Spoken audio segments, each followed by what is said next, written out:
بسم اللہ الرحمن الرحیم۔ اللہ تعالیٰ کی کروڑوں رحمتیں ہوں ڈاکٹر اسرار احمد رحمۃ اللہ تعالیٰ علیہ کی روح پر کہ وہ امت کو بہترین طریقے سے گائیڈ کر کے گئے، امت کو فتنوں سے متعلق آگاہی دیتے رہے، فتنہ دجال سے متعلق اور استعمار کے متعلق۔ مگر اب جب ڈاکٹر صاحب ہمارے درمیان موجود نہیں ہیں تو ہمیں ان کی تعلیمات کی روشنی میں، دکھائے ہوئے راستے کی روشنی میں، اور سب سے پہلے جس قرآن و سنت کی طرف رجوع کا وہ حکم دیتے رہے، تعلیم فرماتے رہے، اسی کی روشنی میں آگے بڑھنا ہے۔ اور وہ شخص جس طرح قرآن و سنت کو سمجھا تھا، جس طرح انہوں نے امت کی رہنمائی کی، ہمیں بھی اسی انداز میں قرآن و سنت کو سمجھ کر اپنا آپ بہتر کرنا ہے، اپنی آخرت سنوارنی ہے۔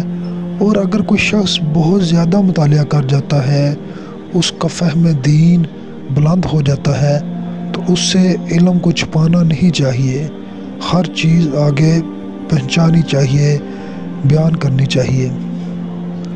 فتنوں کے متعلق اللہ کے رسول صلی اللہ علیہ وسلم ہمیں بتاتے رہے، اور علماء کرام امت میں موجود رہے ہیں جو فتنوں کے متعلق امت کی رہنمائی کرتے رہے، جن میں سے ایک ڈاکٹر صاحب بھی تھے۔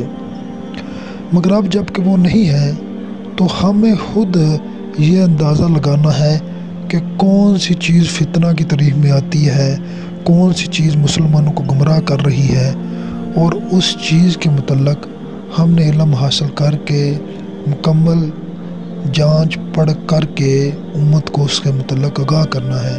یہ ہماری ذمہ داری ہے، یہ ڈاکٹر صاحب کا مشن تھا، اور ہم نے اس مشن کو اسی انداز سے آگے بڑھانا ہے۔ اس کے علاوہ جو بھی طریقہ ہم اپنائیں گے وہ گمراہی اور ضلالت میں لے جائے گا، جہنم کی طرف لے جائے گا۔ فتنوں سے متعلق آگاہی کے لیے ہمیں سب سے پہلے قرآن و سنت کی طرف رجوع کرنا ہے، اور اس کے بعد ہمیں حالات حاضرہ پر نظر رکھنی ہے، جس طرح ڈاکٹر صاحب رکھا کرتے تھے۔